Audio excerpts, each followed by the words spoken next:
Test, test, test.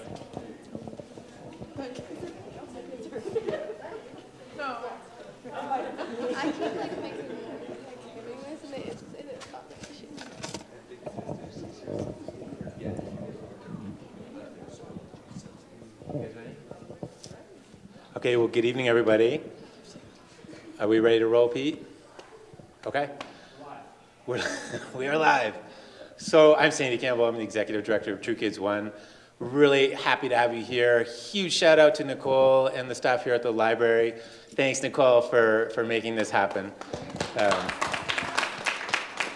So True Kids One, we are a youth media nonprofit. We serve students all across Taos County. We have in-school programs, out-of-school programs.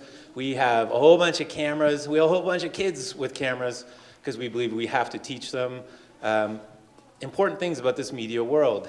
We have to teach ourselves too. We have to teach parents as well. So I'm really happy to see you all here. I know we just had a big storm and I know it's super cold out, but thank you so much for coming. So I'm gonna pull out, I'm probably about the 3 millionth speaker to pull out a phone as a prop, but we're here because of these things. We're here because of our kids who are on their phones, who are online in ways we don't necessarily understand, and there's consequences that we don't normally understand. I bet every single parent in the room has had a tiny bit ranging to a whole lot of conflict with our kids about their use of the internet, about the media that they consume on the internet, about having these devices on them all the time. And I think, and I hope that, like me, and I'm a parent of a 13 and a 14-year-old, I don't really know the right thing to do half the time. And I would bet that most of us in this room don't know the right thing to do half the time. And I think in situations like that, we really have to get together and talk about some things, and listen to some experts talk about some things, and ask some questions about things. So tonight we're calling a parent dialogue, which means we all get a chance to speak. So when you have questions, maybe not in the first part when we're talking about the context, when we start talking about some of the consequences, I'd love to see you raise your hand and ask your question when I call on you. We have some fantastic folks here to provide some insight into some of the things that we are thinking about and talking about.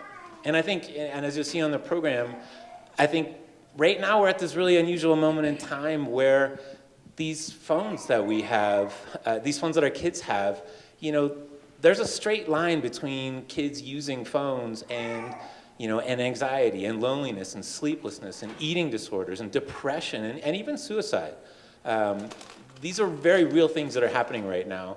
And again, I think the more we start talking about this usage as a potential problem, the more we start talking about this usage as, well, how do we do this better and smarter? And what are kind of some of the tools and solutions we might use to get smarter about it all? Then I think collectively we'll do so much better for ourselves, so much better for our families, and so much better for our children. So tonight is the first night of what we hope to be a regular set of dialogues for us parents to talk about raising digital children. No other generation of parents has ever raised children in an environment like this before. So what do we need to know? How can we get smarter about it? How can we do better or more or less than what we have done? To that end, in your program, there's an evaluation form. Please take a moment to fill it out. I think there's some pencils in the lobby. There's some pencils at the back. Help us understand what we're doing well or not well or could do better of. If there's another dialogue, another theme, another topic that you'd like us to talk about, because we want to talk about that more. So we are going to do 3 sort of themes tonight. The first theme is we're going to talk about the context of the online world that our children are in. Then we're going to talk about the consequences of our children being in that online world. And lastly, we're going to go to a set of ideas, solutions, actions we might take to do things a little better, a little differently, a little more consciously, in a way that helps support our kids where they're at. So we're going to start by introducing all of our speakers here tonight before we dive into the context. And I'm going to start at the end. And Sienna, I want you to introduce yourself, please. All right. Hi, my name's Sienna, and I'm a junior at Taos High School, and I've been a member of the Youth Council since probably like July or June, and it's been a very great experience so far. I'm Mia Barella, and I'm a sophomore at Taos High School, and I've been a member of the Youth Council since around August. I'm Carlos Miller, junior at Taos High School, and I've been a member of the Youth Council since August, like Mia.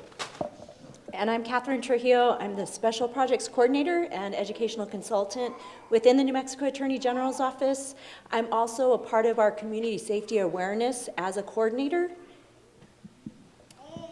Hi, my name is Angelique Sedillo. I am from the New Mexico Office of the Attorney General. I am one of the Community Safety Awareness Coordinators, and I also sit under a window of ICAC, and I work under a grant called STOP, which is Students, Teachers, and Officers Preventing School Violence. Thank you. So we're going to start with our students first, and then we're going to come to our experts here. And believe me, they have a lot to say. Carlos and I had lunch with them earlier tonight. It was fascinating. And Carlos, I'm going to start with you. Carlos, what are the major things that your generation is doing online? Well, I totally didn't just try to pass that off to Sienna to get out of that question, but major things that our generation is doing online. There's a lot. I mean, this is a generation that, for speaking from experience, has been in front of a screen probably for the better part of my life, for about 10 years now. Is that a positive experience? Is that a negative experience? I don't know. We'll find out. But the things that are on there, well, depends. I've gotten a lot of my education through there. I've been able to, over the past 2 years, and a lot of my peers have gotten their education online, on the screen, either due to COVID and online education, or just as a supplement. So there's the educational side of things, and then there's also the social media side of things, which is what we're going to focus on tonight. The three main platforms of social media, if you want to. So for our youth, what we've seen going out into our schools and doing statistics from just asking our youth what platforms they most attend on social media, the top three are Instagram, Snapchat, and TikTok. Yes. So on that, we're going to share some of our experiences or what we've seen on these platforms. So I'll start off with Snapchat, and I have seen a lot of good and a lot of bad. It's a really easy way to connect with friends when, you're either away from them physically. I've lived my life 30 minutes out of town and away from my friends my entire life. So having that ability to talk to friends easily and online, it's really helpful. I've also seen the negative side of it. It does encourage some behaviors that can be very detrimental down the line. And we'll go over those behaviors more in detail later. But I'll let Mia talk about, do you want to talk about Instagram or do you want to talk about TikTok? Okay. Mia's going to talk about TikTok. So I definitely think that kind of how Carlos was saying that there's negatives and positives to social media, it's the same with TikTok. I definitely can use TikTok to find creative things such as new art project ideas, or even I don't know, I could search up a video on how to do a math problem for school on TikTok if I'm having difficulty, and that's definitely really useful. But there are times where TikTok is almost so compelling that it's just mindlessly scrolling for hours. And I mean, there's times to where I'll be in bed trying to go to sleep and I can't sleep. It's almost I'm just compelled to grab my phone out of habit and just get on TikTok and just scroll for hours. And I've definitely seen with my friends at school, during lunch, I can't have a normal conversation during lunch because my friends will just be on their phone scrolling through TikTok, missing the moment. And so I mean, I definitely think that it's beneficial when it comes to learning and seeing the world in new ways, and I don't know, just getting a view on other people and just new things in general. But it's definitely very time consuming, and I feel almost a bit addictive. And I'll pass the microphone to Sienna to talk about Instagram. Yeah, so I guess just to start, I feel the same way about TikTok as Mia said, and I deleted it, but I definitely feel it kind of promotes like FOMO, like you don't really know what's going on. Like I'm really out of the loop, like on jokes and stuff, like all the time. So I feel like that's one of the really like tough reasons about like not having any social media at all is because like especially for our generation, like everything is on there. So that's like, and Instagram too, like you just kind of can see what everyone's doing and like what everyone's posting about, and you kind of just get an idea of what people's opinions are. And so I feel like that's one of the things about social media that's like kind of helpful, but also not, because it's like you have an idea of who a person is based on their social media profile before you even meet them. And I feel like it can be good in a way, but it's just a really weird way of kind of meeting people and interacting at the same time, because I feel like a lot of times like you can have kind of a screen personality that you're maybe not aware of and also have a kind of a different personality in real life, but yeah. Does it give you anxiety? I would say, yeah, I don't really know why, but sometimes when I'm like scrolling on it for a really long time, I get really anxious, especially before I go to bed. And it just, like, I waste a lot of time on it when I'm at nighttime, and then I have a really hard time sleeping, but I don't exactly know why, but I can definitely notice that it makes me anxious, like, right before bed. Do you want to add something, Carlos? Want to say one similarity among all three of these. All three are powered by algorithms, and this is something that I'm sure they will touch on, but they are something that are deeply ingrained into every one of these apps. These algorithms are powered and created by companies that have one goal in mind: ad revenue. Between every single one of these posts on every single one of these apps will be an ad. Every 3 posts, every 5 posts, doesn't matter. They will show up. So the longer you're on these screens and the longer you're on these apps scrolling, what are you getting more of? Advertisements. So there is a reason to keep people on their screens more. So I just wanted to say that one similarity between all three of these apps. Well, and as I'm fond of saying too, the very best brains on the planet are drawn to the technology companies whose primary purpose is not only ad revenue, but it's really addiction. It's really to create a product that our children can't say no to. And that obviously has incredible consequences. Katherine, would you like to add to the context piece before we dive into consequences? So for those 3 social media apps, what we've noticed in our office, there has been a rise in some of the cases that have been taken on through our Internet Crimes Against Children division, our ICAC team. Angelique and myself both sit on the ICAC task force, and Instagram happens to be one of the main social media apps that we see a lot of catfishing, hacking, as well as sextortion. Those are some of the complaints received in our office, as well as the anonymous reporting.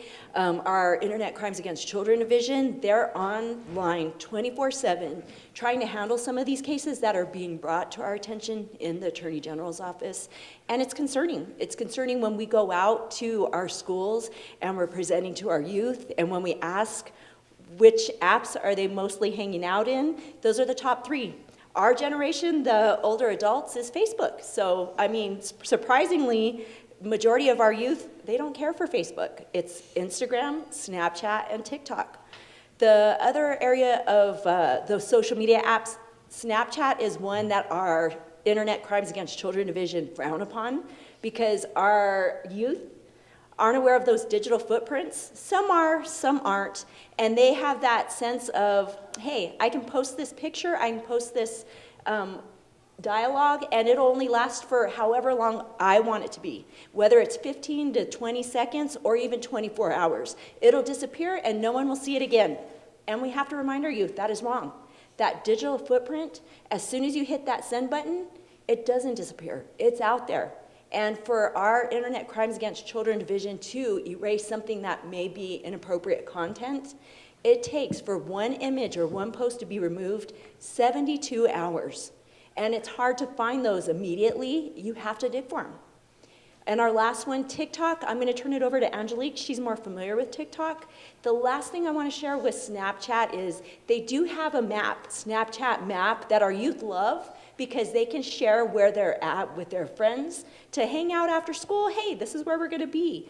But we do have to remind our youth, this is a GPS. This is something that, for strangers, they'll know your location throughout the day, and we try to remind them and recommend, turn your setting to ghost map, so that will turn off that GPS. So I want to tell you guys, listening to these youth talk, they're so insightful, and they are dead on about what they were saying. When Sienna was saying that, she feels like this anxious energy before she's going to bed because she's on TikTok, that is exactly what our youth are feeling. And I'll tell you, I read an article that said 86% of our youth have some type of cyberbullying happening to them through these social media platforms. And out of this 86%, it was like 48% knew who their bullier was and went to school with them every day. But the worst, part of that was I read that only 27% of those same youth actually felt like they could tell somebody, actually felt like they could do something about it. And that's also a problem we're seeing, on TikTok, there's a comment section and you can turn that off, which is, a safeguard for some of our youth. But there's so many comments that come through on TikTok, come through on Instagram, come through, on Snapchat. And we love telling our youth that, this is their place, their internet is at the tip of their fingertips. They have, the information at whenever they need it. But hearing them be insightful about what's going on is really exciting to me, because we see it. We go out into the community and we're there to be anti-victim. We're there to give them tools and give them insight, just like Katherine said about, really planting that seed early about, don't overshare. Don't put too much information out there, because when we share information online, there's no taking it back because of those digital footprints. So as part of the context, I want to talk about cyberbullying a bit more. But Katherine, first, can you back us up and talk about the New Mexico Attorney General's office? Why are you with that office and having this assignment? Tell us a little bit about that. So my background is in education, as well as Miss Angelique's. I'm a former classroom teacher. I was in the classroom from kindergarten, first, second to fifth graders. I was a teacher for 10 years, and then I became a principal. And I loved working with youth. I still enjoy working with youth. So that transition from being in the classroom, being a school administrator, going into the office, one of the priorities going in was we need to create programs and outreach for our youth, our parent community, our elderly, and our individuals with disabilities. When we were focusing on youth, we started having discussions of what is causing the biggest issues in the schools today. And when we really reflected on the electronic devices, our youth grew up in a generation of electronics. They are able to have internet access all the time. They don't know how to disconnect from social media or the internet itself. If you reach out and ask any youth, do you have a smartphone? Majority of the kids, when we ask, raise their hands. And a huge part of my job when I first came in was reviewing the current content that was being presented on cyberbullying, online safety, and redeveloping it to be more age level appropriate, more geared towards our pre-K through 12th grade youth.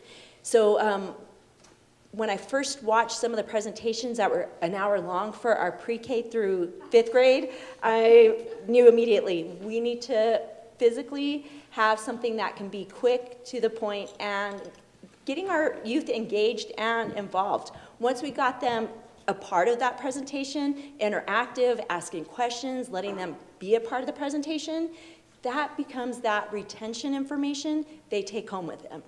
So Angelique and myself have been very supportive with putting this out there to our communities.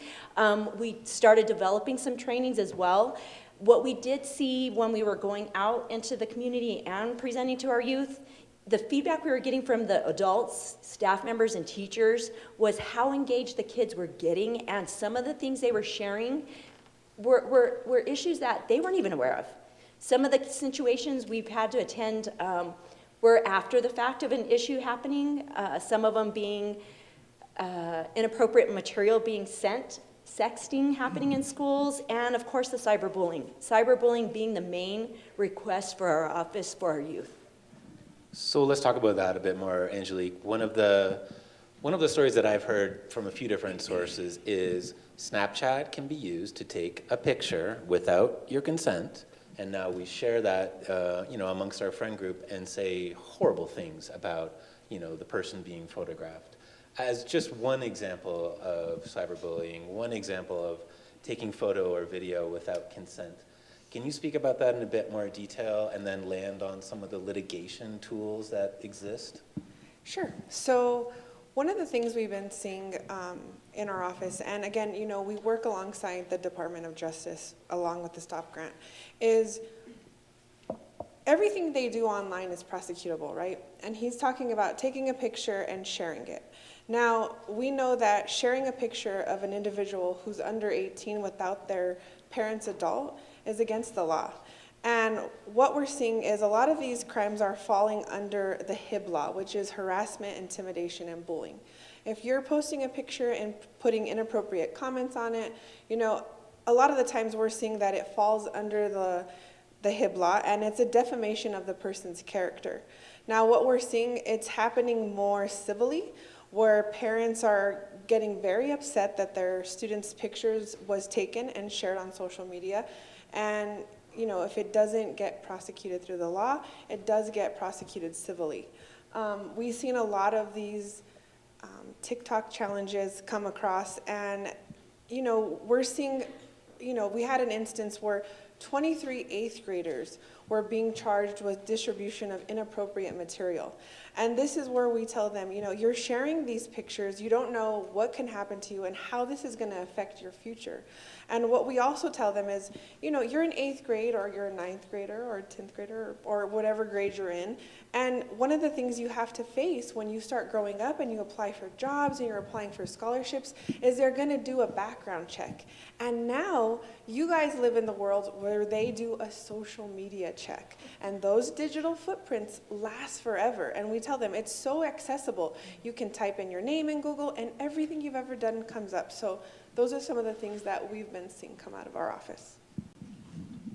And then the civil litigation is a possibility out of all this too, where parents of a child can sue the parents of another child for having done some of this cyberbullying. Do you want to speak about that in a little bit more? So we've had a couple of cases come through our office, and as low as youth in 6th grade. And again, something that they're seeing on TikTok being a challenge. One of the situations happened to be at a school where we were notified that the child had taken an inappropriate picture of one of his peers in the bathroom, just taking a picture over the stall and posting it on social media, thinking it was funny, thinking it, being a part of that challenge, and not knowing the consequences. Now, this was reported to the local law enforcement. Local law enforcement took it upon themselves to go to the school, talk to administration, and had to pull the student out and have a word with his family. Now, the sad part is the parents of the child whose image was taken and posted on social media, they felt that this was not appropriate, and they were upset. And it became a civil lawsuit where they were suing the other child's parents. In this particular case, what happened was one of the parents had a clearance, okay, and their child did something inappropriate online. And when their child's choice then now affected them. And that's why we feel it's very important for us to come out into the schools and really plant the seed early, give the kids these tools, because sometimes they're not thinking about the things they do online. The consequences can fall onto their parents. When I go out and I present out to the schools, I say this about 100 times. I tell them, if you take 5 extra seconds, because we know you're impulsive, we know you're young, your frontal lobe is still forming, but we tell them, stop, pause, and think. Use that 5 seconds, because if you do that, it could be life-changing, because you're not thinking of, hey, what am I going to do in the future? You're just thinking about, how do I want to respond to this comment? How do I want to, say I don't like this video? And we tell them those 5 seconds can be so impactful to your future. It could change your life in a way. Right. Exactly. So Taos High gang, how does cyberbullying land with you? Is this something you've seen among your classmates, something you believe is a significant problem at Taos High? I can't speak to much of it happening too prevalently or happening too loudly. Can either of you really say? say like I've really seen much like cyberbullying, but like just people taking pictures and like not thinking it's a big deal. I would definitely say that happens like all the time. And especially on Snapchat, like as you're saying, like because it disappears and stuff. But I've noticed that people definitely just take a lot of pictures that are probably like shouldn't be posted online. And I think it's kind of become like a norm also. So like even when you do see it, like as someone my age, like it's really not that big of a deal. But like I'm sure to like other people or their parents, it would be like a big deal for sure. And it's actually against the law to take a picture of someone under 18 without their consent. So I do want to add that one of the things that we've noticed with cyberbullying, not only are we watching some of our youth, posting pictures, but where it becomes an issue is when our youth are taking pictures and posting them and tagging their friends in those posts, some of those individuals may not want their picture up, may not want to be tagged in their post or their stories. And again, there are settings that our youth can use on their social media apps to require permission to be tagged or added to posts, which we really recommend to our youth because they're not thinking about Johnny was at a party with me the other night. He took pictures. He posted it. I shouldn't have been at the party. I'm a football player, and I was past curfew. Or if it's an image that's inappropriate or them having a drink. Those are things that our youth do not think about before they post, that impulsive thinking. I do want to share, to piggyback on what Sienna had said. She's talking about she hadn't seen very much of it, and on Snapchat, our youth know that they can share it for 10 to 15 to 20 seconds with the idea or the false hope that Snapchat gives them that it completely disappears. And we tell them over and over again, no, nothing you do online disappears because of those digital footprints. And we also tell them that because of this, our law enforcement office and lots of law enforcement offices throughout the United States have the technology to go all the way to the birth of their phone if it ever comes into question. Every app, every picture, every text, whether they deleted it or uninstalled it, it's still there because of those digital footprints. So again, really getting them to understand the tools of being online. So let's get into some uncomfortable territory before more sort of mainstream territory, I'd call it. Let's talk about sextortion a little bit. Let's talk about what that is and talk about the trend, especially as it's affecting, our middle school kids in particular. So sextortion is basically when our youth are, and it's not just our youth, it's a majority of it is our middle school to high school ranged youth all the way into college, but we see it in our adults as well. And it's pretty much where they get a message from someone that's asking to be a friend or to follow them on Instagram, and it's pretty much a hacker, someone that's catfishing them. And just, stories that we've heard and some of the complaints to our office, basically a young man gets a message from a really pretty girl, DMs them in their message box and says, hi, I've kind of noticed some of your likes and dislikes and your hobbies. We have the common interest. They start to build this conversation between themselves, and then the person that's reaching out to them that has friended them online will ask them to move to another chat room, a different type of app.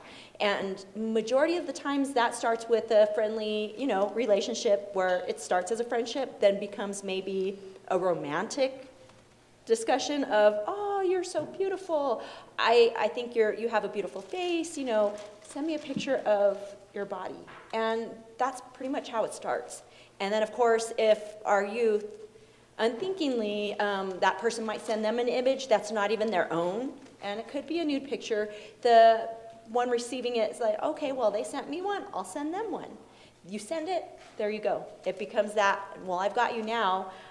I have your picture, and I'm going to share it with all of your friends, your family, on social media if you do not send me more pictures or if you do not pay me.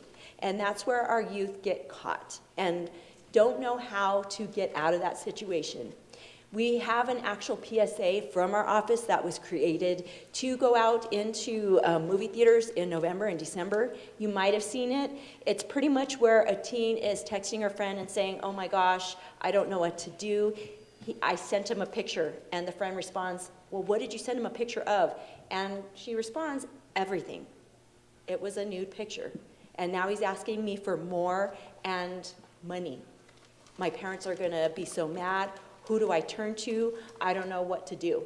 And the friend's like, oh my gosh, I don't know. And finally she's like, who can I get help from? And there's an image of someone coming up to her and, taking her hand, because we want to plant that seed early. If it's already happened to our youth, what can we do to help you to remove that image off the internet? And the best part of that is just educating them, letting them know that they're not alone. There's help out there that can take these pictures down. Just like, Kathy said, when this happens to our youth, sometimes they're, again, impulsive. And I'll tell you, one of our youth that we helped in our office was very impulsive. He didn't want to tell his parents, so what did he do? He sent the money. They're like, we have your pictures, we're going to expose you all over Instagram, send us $100. So what does he do? He gets off his Instagram app, he goes onto his Cash App, because all of our kids like to use Cash App or Venmo because it's easy, sends the Cash App, which is attached to his local phone number and his bank, and now the hacker has his local information because it's attached. And now they're not only harassing him through Instagram, they're harassing him through his local phone number. And that's where we really need to make sure, we're just talking with our kids, if something like this happens, you're not the only one, and there's help, and we can help you with that. Do we have to come to you for help, or is there something like, how do I go through my kid's phone from the birth of the phone? Right. And not have to come to you and just handle it? You know what? The best thing I can tell you is putting parental controls. There's Bark, there's Google Family Alerts. Those are the two that I really recommend. But to go, a lot of the times when our kids delete it off their phone, it's not easy to find. You have to have that data, digital system to go through it. But again, Can we get that? Is that available to the public? Can I put it on my computer? Yep. you know what? Yes. He says yes. I'm not really sure if it is or not. I always recommend the parental control settings. And there's also some on, there's also some on, like if your child has Instagram or Facebook, Meta has created, different ways to control that. Because the other thing, I don't know if you guys have heard about, is popular on Instagram is spam accounts. Our kids create these spam accounts, which is, they have one account for their family, their moms and dads and grandmas and grandpas, and they look like this amazing student. And then they have their other account, which is like they're partiers, they're doing all this crazy stuff. And they don't think we can see it. But if you look enough, you'll find their spam account. And, that's important to find. So we just gotta search through the apps. Yeah. And look. Well, there's Family Link, which is a Google product, and that does give you a modicum of control, but our little rascals are really good at getting around them all. So I think having direct, communication with them regularly and checking in with them regularly is the best way to go. Yes, another question? So I put all these different blocks on, and my kid has figured out through YouTube and all the other apps how to get the spam and all that. I mean, to the point where we shut down phones and we turned off Wi-Fi at certain times of the day. And again, that's our youth being able to. You're saying put these on. How come you guys can't prosecute when companies and stuff give out information to the kids on how to cheat the system? I mean, isn't there some way of figuring out all of these are algorithms? Go after the companies who are creating algorithms to get our kids addicted to this phone. And that has been being looked into, and that's definitely something that our attorneys in the Attorney General's office, actually there is some cases that have gone to court based on that. And that's something that we can't really speak upon tonight, but there is something being done. Again, voices from our communities, having those actual laws being passed through legislation. This is one that's major because this is something that has been causing a huge rise in parental concerns, and something that you guys do have the right to start questioning and asking, why aren't we holding these social media companies accountable? And if you would ever like to, we're here to be a public servant. You can always call into our office, and we have advocates who will take your complaints, and the more we get into our system, the more we look into those things. And then, the other thing is, let's keep our kids busy. I think one of the biggest challenges we're finding in our after-school program is that we're competing with kids on phones. We're competing with the products of billion-dollar corporations, and it's a tough road for us to hoe. So, and I think that leads to the next sort of set of consequences I want to get into, which is, as in the program, the average 11 to 14-year-old spends 9 hours a day on a screen. When, they get home from school, they're on a screen. They might take a break for dinner and then on a screen after dinner. This leads to all kinds of consequences from what we were just talking about. We don't really know what they're doing and we can't really lock it down or figure it out. But I think, as importantly, it creates a deep loneliness. It creates an atomized society where we think we're all connected with each other, but in fact we're isolated from each other. We're in our rooms by ourselves on our screen. And this is not healthy behavior. This leads to anxiety, leads to sleeplessness, leads to a whole host of things that I think that we need to really start taking seriously. I, as a parent, am just like all of you as a parent. Sometimes it's way more convenient to say, please take this screen and go away for a few hours. But ultimately, that's maybe not our best interest. Question at the back? Hopefully in the back in the world, that the things more changed, and things more remain the same. And to whom of the hands you actually remember snail mail? Exactly, a joke. Yeah, snail mail is you send a post to me in this mail to somebody privately. No, not privately, but personally.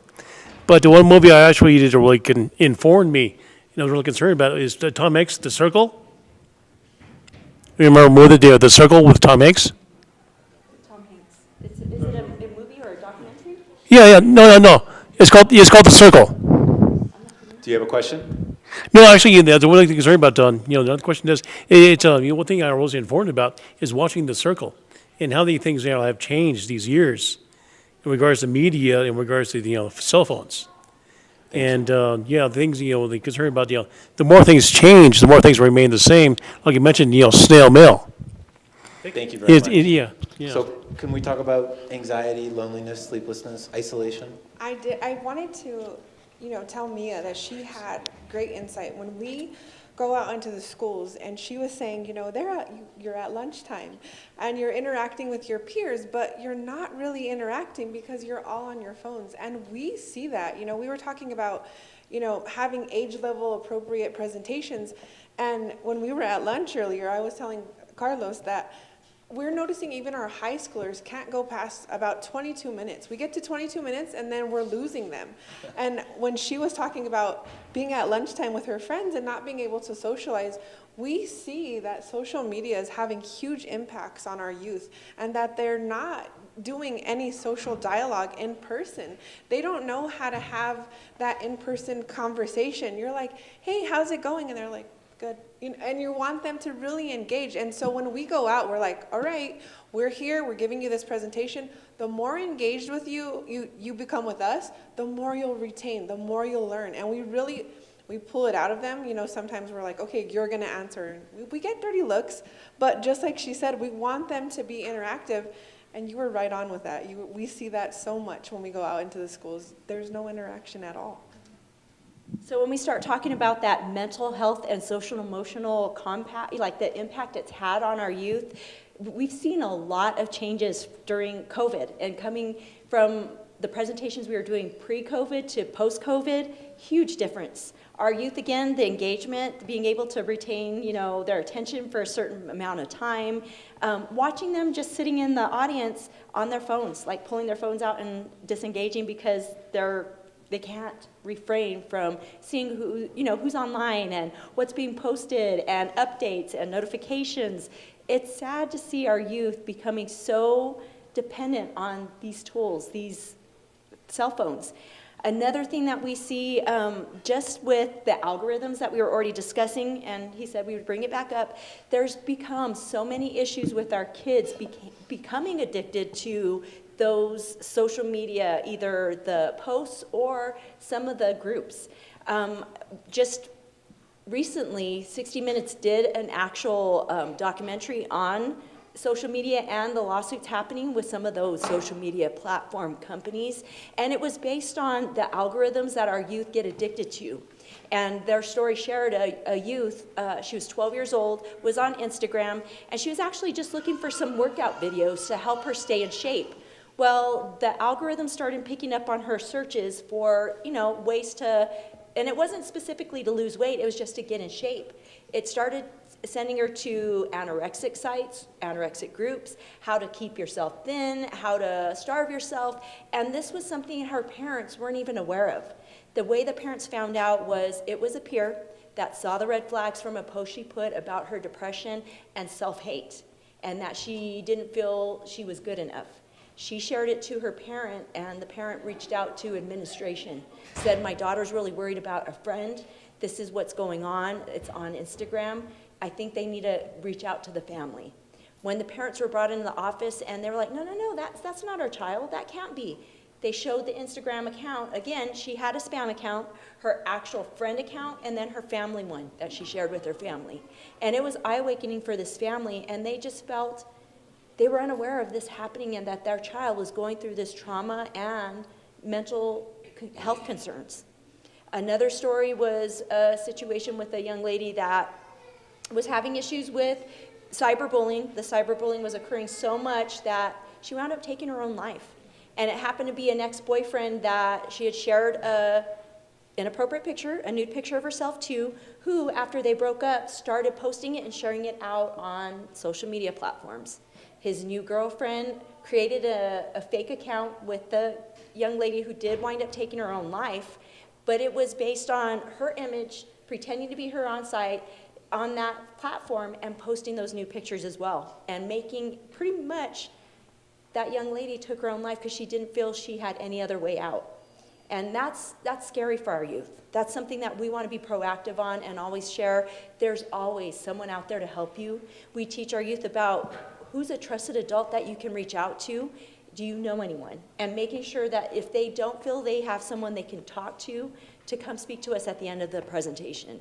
And we've had a lot of disclosures that way for our youth that we've reached out and talked to their administration to get them the help they need.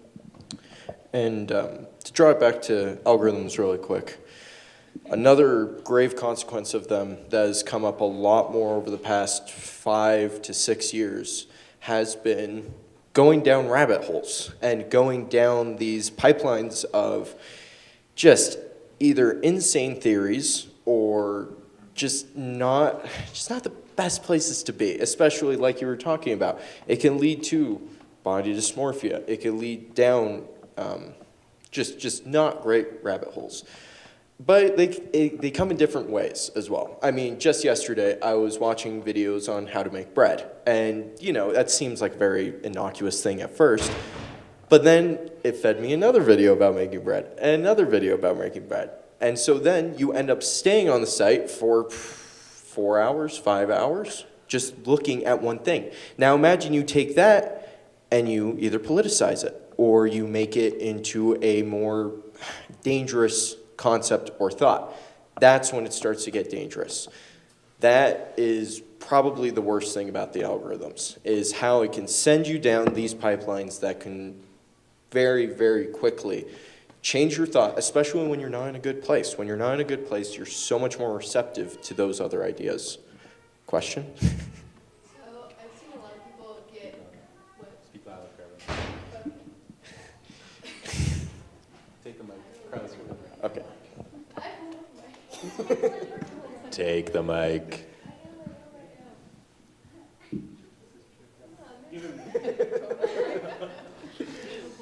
So I've seen a lot of people I know go down pretty nasty rabbit holes and get very intense about beliefs they didn't originally have because somehow they got to this insane theory. How do you stop yourself from becoming drawn in and get that? Because it's really hard to stop. It's just entertaining. It's fun to look at. It's what you want to do. How do you prevent that? So sadly, hearing you say that, it's very hard. It's, you do need to have those actually educated therapists and doctors that can help with that, with just the mental illness. Now, the sad part with you stating that is we've seen our youth question us during presentations on how do we see, yes, there is a concern with our youth having the cyberbullying issues, but what about the adults? We're seeing posts from adults that should be the example for us, that they're defaming, like they're out there picking on politics, like especially during election time. That's where we see the huge rise in opinionated, bullying that happens between adults, friendships between adults being lost over those types of issues.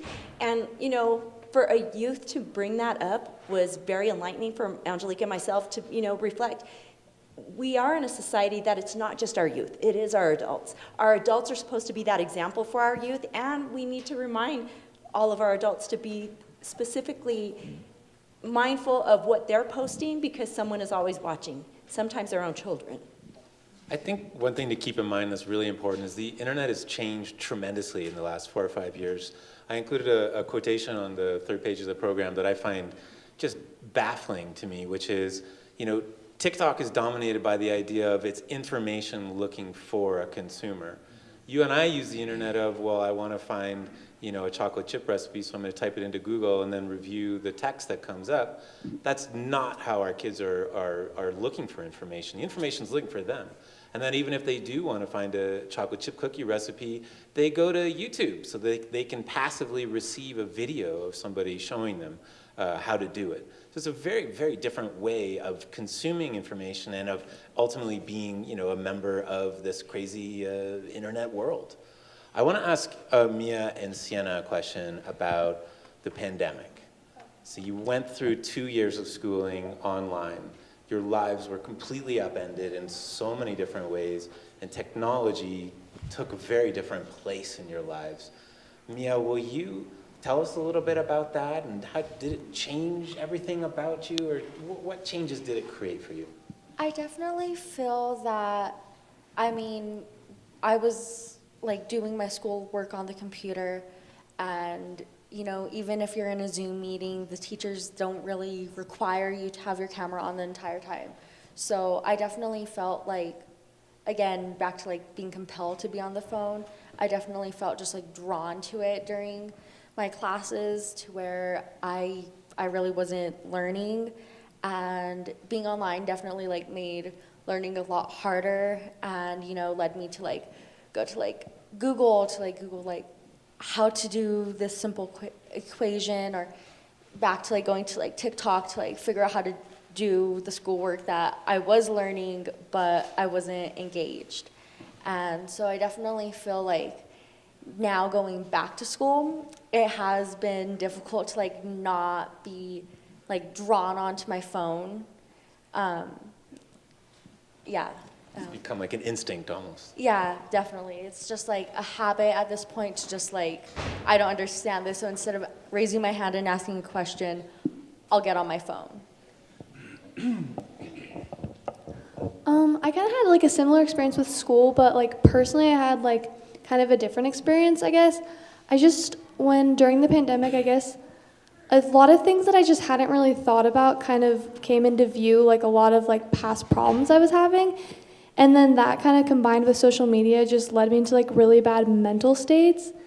And so I definitely had a really hard time for a while, but I think I would be a very different person today without even social media or what I went through during the pandemic. I would definitely be a very different person, because I think I learned a lot, even though it was horrible for a while, but it definitely got better. So I think everyone can usually sense once they're at a point where they can't really take enough, and that's really the main reason why I deleted TikTok, because it was so bad for my mental health. So if I probably wasn't in such a low place, I don't really know if I would have deleted it, or if I really would have been self-aware of what it was doing to me. But because I was at such a low place in my life, I could notice it. But other than that, I don't really know if I would have noticed how it was affecting me, but not I couldn't notice it, I guess.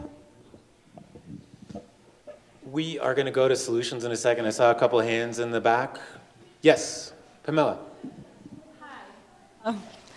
Just want to thank you all for speaking up and for doing this project. I am a media educator, and work here in the community, build a lot of curriculum, worked with Sienna over here at Enos Garcia and Elementary, doing some SEL work and like addressing some of these issues at the high school and at Taos Academy, working with conspiracy theories and things like that. So there's so much I want to say.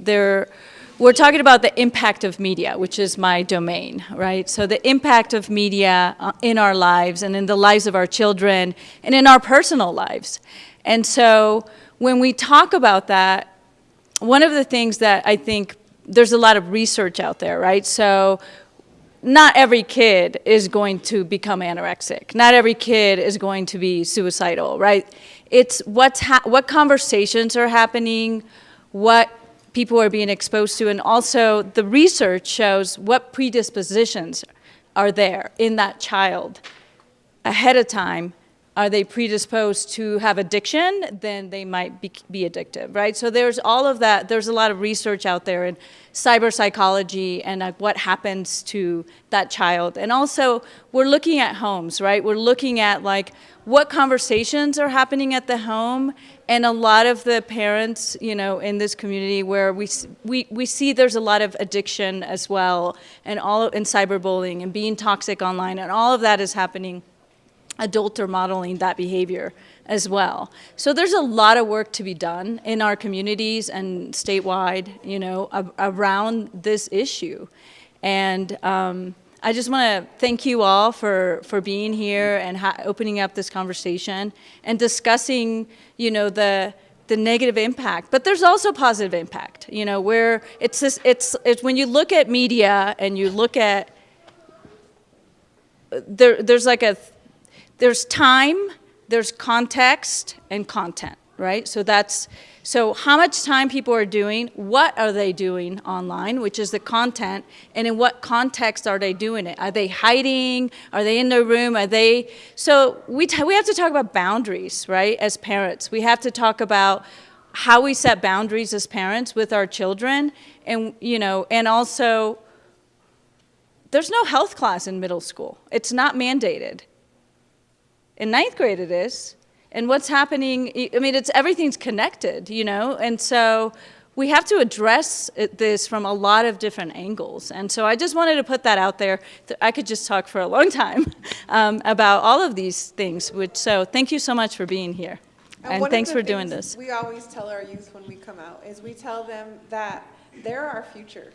They are the future, and that they can make changes to what they see happening online. We always encourage that by being an upstander.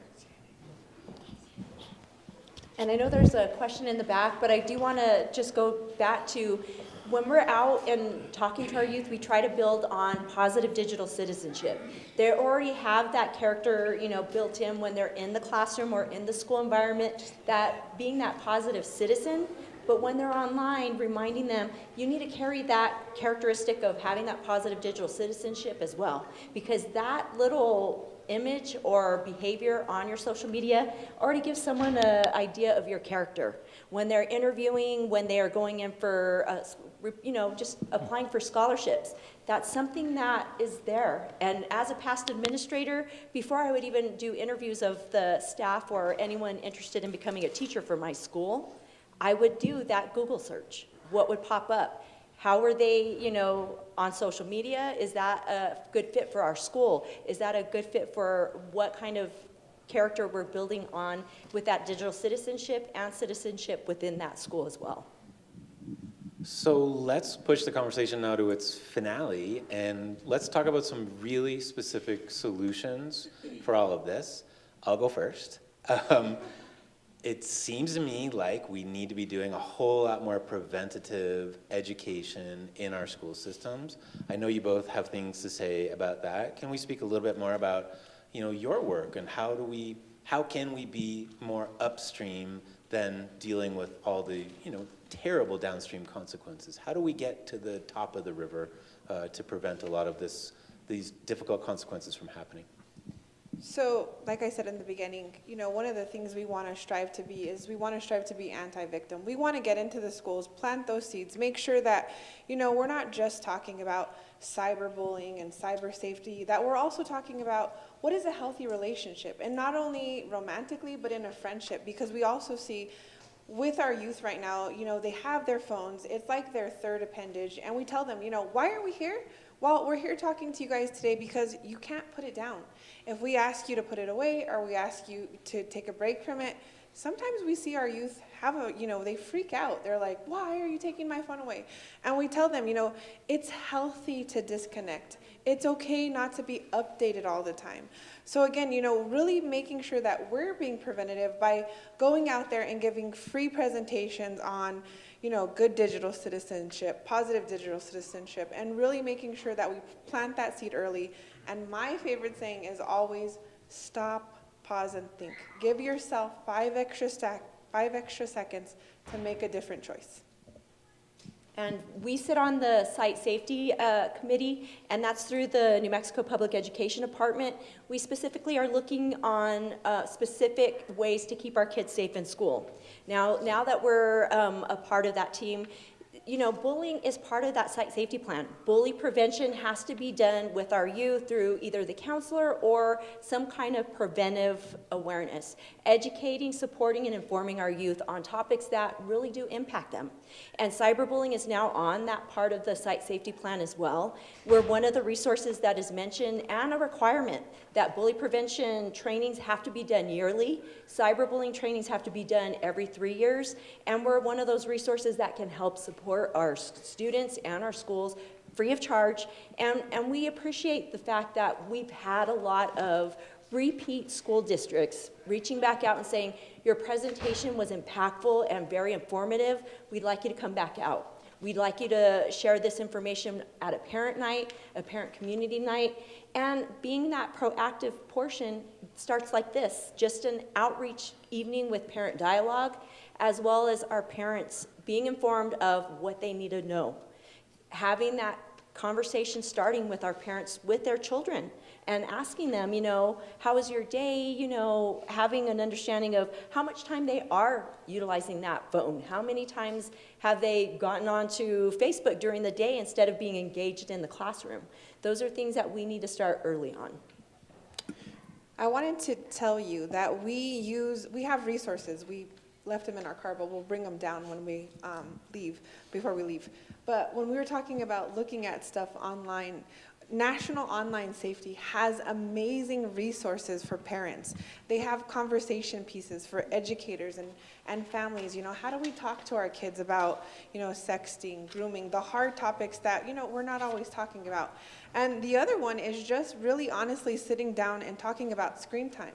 We were talking at lunch and we were saying, not a lot of families are like, hey, we're having dinner, take a break from your phone. Or, hey, it's 9 o'clock, you should probably go to bed, just like Sienna was saying. When she's in bed at night and she's scrolling and she's anxious and then she doesn't want to go to sleep. We see that in our youth, but we also see that in adults. And it's hard for us to disconnect, so I can only imagine how much it is, how hard it is for our youth. And one thing before we move on from it, show of hands if you have a student enrolled in school district. Of you, how many have you heard of a site safety plan? None. That's not a good thing. Because if you don't know how the school is planning on keeping us and your own students safe, how are you supposed to advocate for the change that's supposed to come from it? So that is something that to add on to like what you had said about changing in companies, also locally in our schools, we should be looking towards change and looking towards making sure there are systems in place to keep students safe and have the resources there to make sure they are kept that way for a long term. Question in the back. One of your quotes in here, I assume it's not intended to promote TikTok. TikTok is a quote, superior system powered by artificial intelligence for information finding users rather than the other way around. Yeah, that's a quote from a New York Times article. So it's the perspective of the writer. Right. So I don't participate in any manner of social media, none, zero, zilch, squat, nada, nothing. Earlier I heard someone say that Instagram, Snapchat, and TikTok were the favorites of you folks, the youngsters. Why are they your favorites? I've heard about TikTok challenges. How is it that people are drawn to TikTok challenges?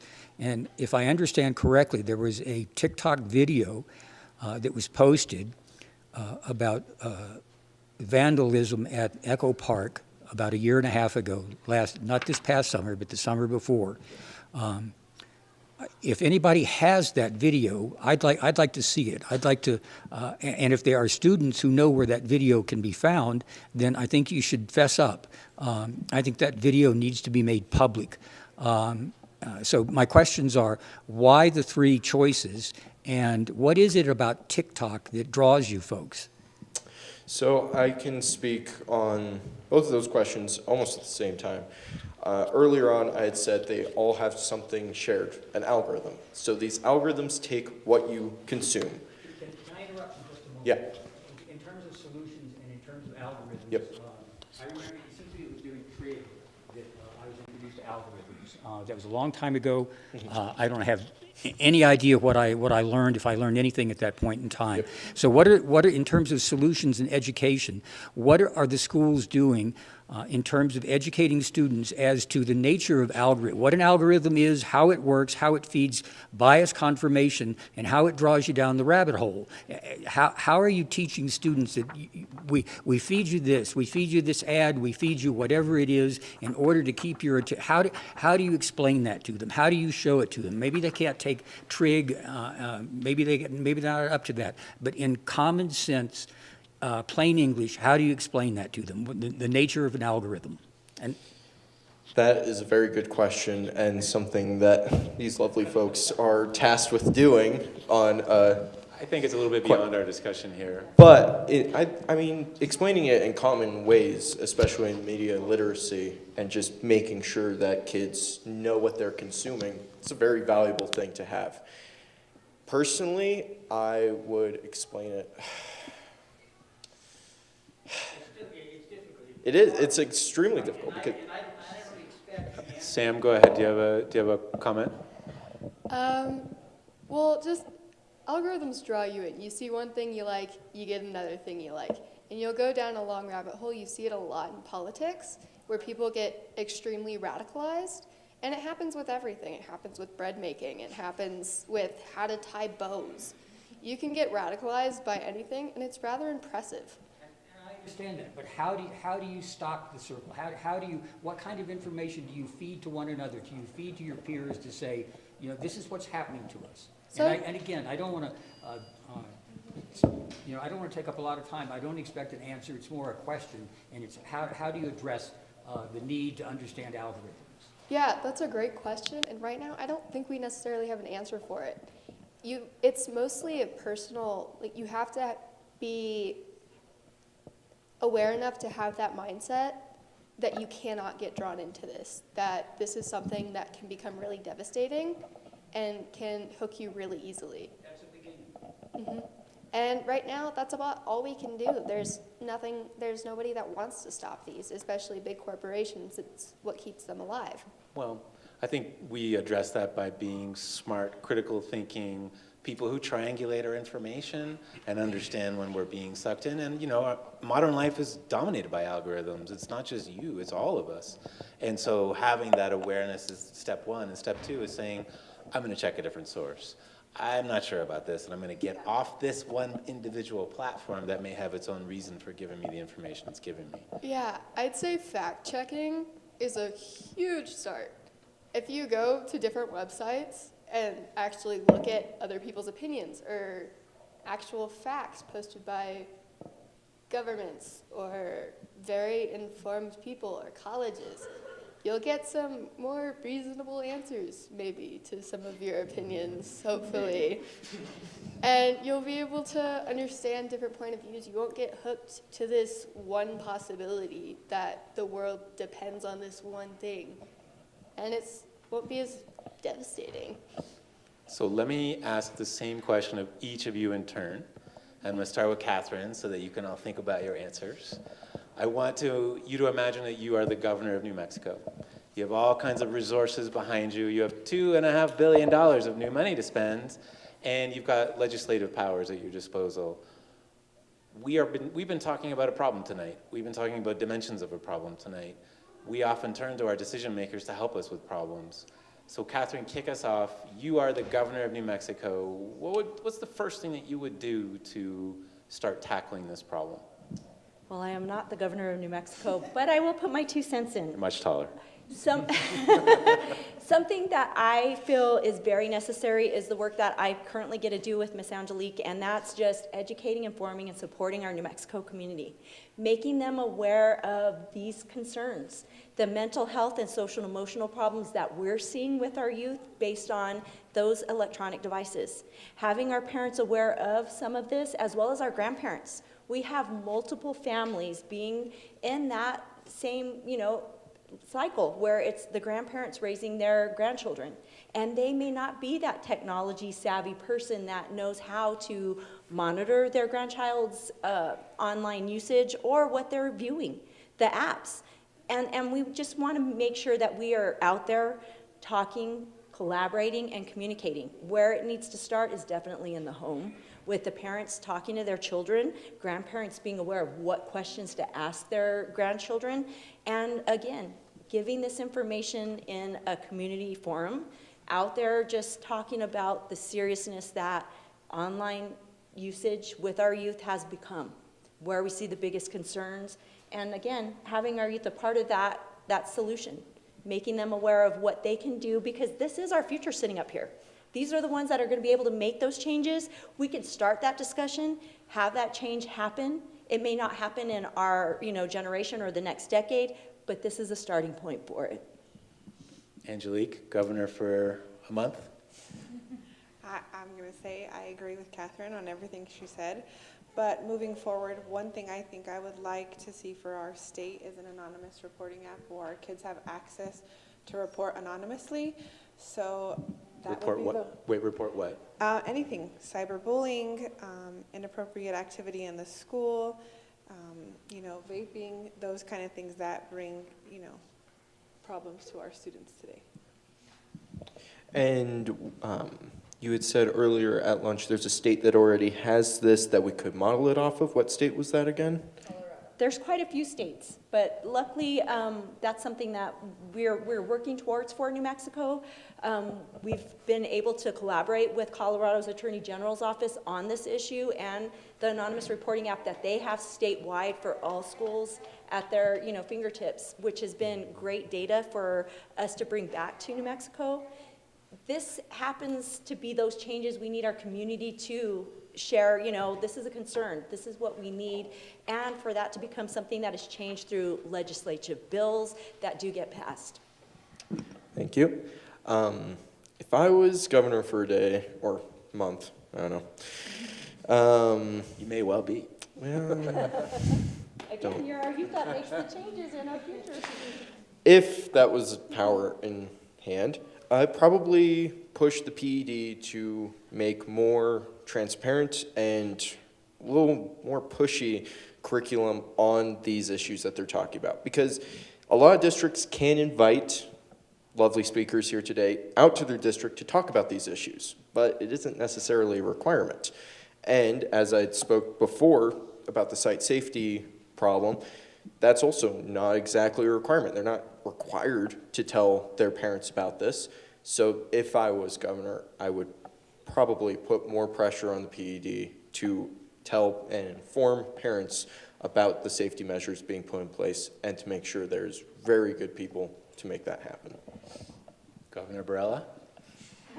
I mean, I definitely think that having like an anonymous reporting app or website would be so useful, because like so many of my friends have gotten like cyberbullying messages or inappropriate messages, and they're just like, I mean, it's kind of like a terrifying thing for them to have to report, because I mean, like, it just is. And so I think that if they could report that without it being like having to put their name on it or have without it like being like more public in a way. It would definitely encourage, like more people to come forward about these issues, because I mean, like we can check the numbers of people who do report, but what about the people who don't report?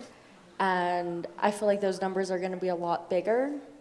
And I mean, I think the main issue is just like we need to like educate people, and just like how like you guys like go to like the schools and like teach the younger kids about like digital footprints and just like social media and stuff like that. I think that's really important, but it's also really important to like educate parents, because I mean like a lot of parents don't even really understand how like Snapchat or Instagram or TikTok works.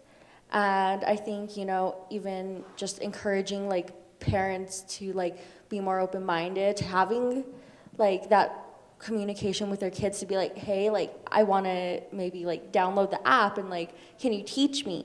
I think just educating people would be the main thing. And just a reminder, of course, that we parents are our children's most valuable, most important, most biggest and best teacher of all, and therefore we have to continually learn so that we can teach them better. Governor Weldon. Hi. I don't think I'd make a very good governor, but it sounds fun. I think doing dialogues like this is really important. Having people come up and state their questions to experts who have some answers for them. They might not have all the answers, because no one does. But as of right now, they're kind of our best resource. And just looking up stuff isn't the same. It's not as thorough. So if you have that opportunity to come in, ask questions, hear other people ask questions, like you might not have thought of that. And now you have it in your head. I think that's a really important way of going about things. An app with anonymity is also great. I think I'm a senior at Taos Academy.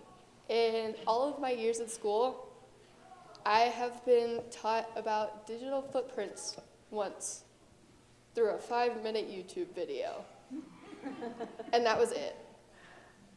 And it was because our counselor mandated it, and we never talked about it again. Did you not take smart lab? I did not.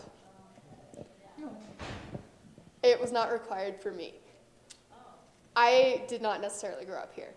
Oh, okay. So just in general, this isn't only a New Mexico problem. This is everywhere.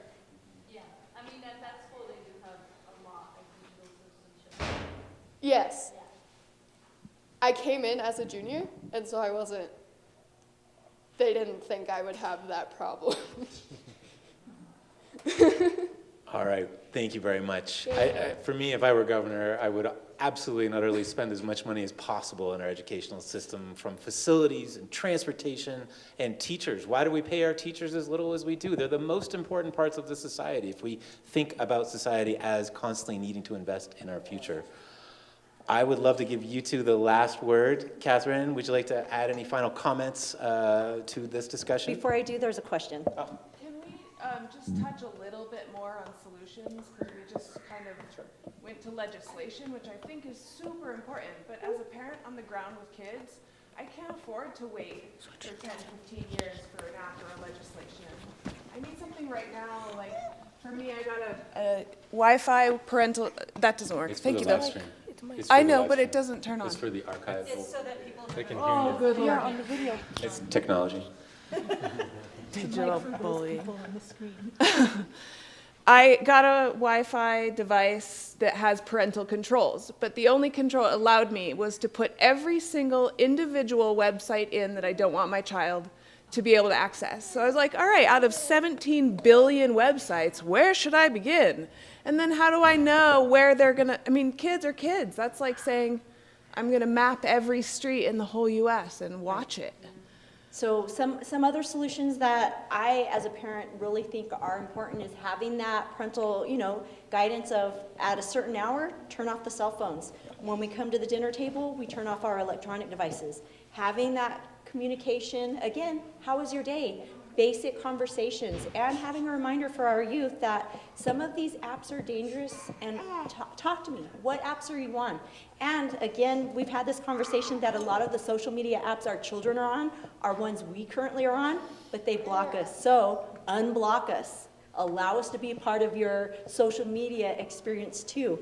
And again, there are those spam accounts where our kids do create too, one for their friends where they show a lot more of their actual character than the family-friendly ones. But again, engaging and communicating with our youth and having some of those, you know, rules in place at home. Yes, ma'am, in the back.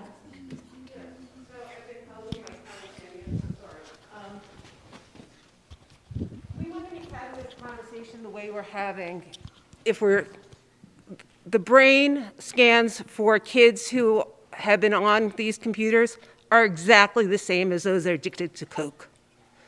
This is a Coke. Heroin. Or, not quite heroin, because heroin is a one-time use. Coke takes a little bit more tolerance to build up. And the scans show that that's what's going on with these kids. And that's why you're experiencing anxiety when you don't have it. That's why you're experiencing depression when the phone gets taken away. I am a school counselor. I see this every day. I have seen a client privately who was bullied cyber-wise and was told by the people on the site, kill yourself, no one's going to give a damn. The kid didn't, thank God. They reached out to me. But that's what needs to be talked about, that we mandate services in our schools for counseling. I did Breaking the Silence years ago. No schools are going to do it because they're too consumed with testing and getting these kids on those computers, test, and they don't care what the consequences are. There's got to be a change in how we approach this. And the solutions have to be public. I mean, if you give me solutions, I will send them out to every parent at the school I work at with all the means to get the protection they need for those kids. I will push to host any trainings that we need. But the algorithms are designed to put these kids in a rabbit hole and just suck them down, and I am tired of seeing it. Go ahead, Eric. I think that speaking to some of what you said and what you said with media, like, we're trying to put all these boundaries on our kids without letting them know that. Thank you. Yes, putting boundaries, and helping kids understand is important, but also knowing that there is a really big picture of, that's a systemic problem where the media is predatory, hands down, whether it's social media or the media that adults watch, and it's not their fault. It's just not their fault either, We're setting these boundaries and it feels like a punishment, But anyway, that's something that, we are scrambling at the bottom to solve a problem that's created at the top, and bravo for all of that. But to not make it seem like you guys are addicted to your screens and you guys need boundaries, And again, I'm going to piggyback on some of the resources we do provide from our office. Again, we do sit on the the site safety committee, and that's really where we've been able to add in on the site safety plans. There has to be yearly trainings on the bully prevention. There has to be every 3 years the cyberbullying prevention training as well. We need to educate, inform, and support our youth as well as our families and communities. But some of the resources that are available are definitely National Online Safety. We also have NetSmarts, we have Common Sense Media, and then you can, as a parent, request to have these updated, what's the new trend, what is the secret apps, and this is the weekly Wednesday parent announcement where National Online Safety will send you some of the current trends that they're seeing with social media apps, algorithms, the interests our youth are seeing that they become addicted to.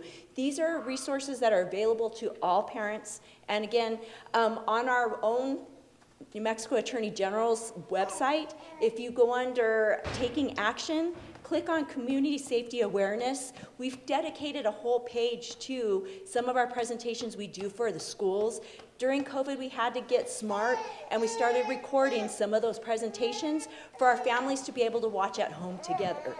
When we go out and present to schools, we remind our youth, this presentation we just informed you and presented to you is available online. Watch it this evening with your parents and have that conversation. And I think ultimately to your question about solutions, just like racism or sexism, there's no magic wand. There's no easy solution. There's little things we can do along the way, but ultimately this is about education. Education is the only real solution in all of this. Educating ourselves, educating our children, being aware, asking questions. There's no fix for this other than really paying attention and really getting into hard dialogue with our children. I don't think there's any other way. Angelique, would you like to have the last word for us tonight? I just want to say thank you for coming out tonight and really taking, really giving us questions, because like she said, there's no experts. The internet is forever evolving, and we're learning every day on how to put safeguards and how to help our youth. But again, we're here as a preventative tool. We're free, and we're here to serve the state of New Mexico and make sure we give the students as much help as we can. Thank you, and thank you the youth council members very much. This is a great conversation. Thank you very much. Thank you, everyone. Have a good night. And I do want to just thank our youth for being a part of this dialogue, because they definitely are our future, and we see 3 bright futures right here. So thank you. Thank you very much. Thank you, everyone. Please fill out the evaluation form, and we'll see you soon.